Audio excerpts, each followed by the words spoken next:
Hello students, 2012 పీజీటీలో అడిగిన ప్రశ్న F of X is equal to X by root 1 minus X square, G of X is equal to X by root 1 plus X square అయితే F circle G of X ఎంత అని అడుగుతున్నాడు.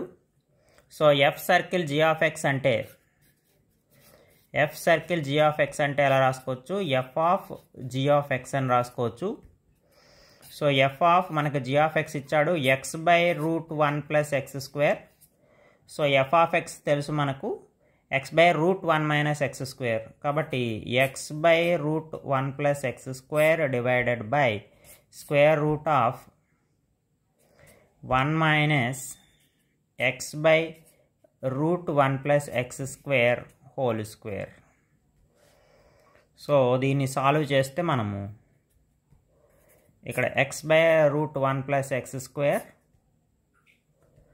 Square root of 1 minus X square by 1 plus X square is equal to X by root 1 plus X square by square root of ఇక్కడ 1 plus X square minus X square by 1 plus X square అవుతుంది. X square cancel అవుతుంది.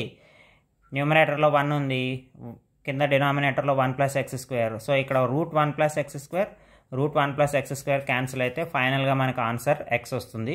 ఇచ్చిన ఆప్షన్స్లో మనకి option 4 X ఉంది కాబట్టి 4 అనేది correct answer అవుతుంది.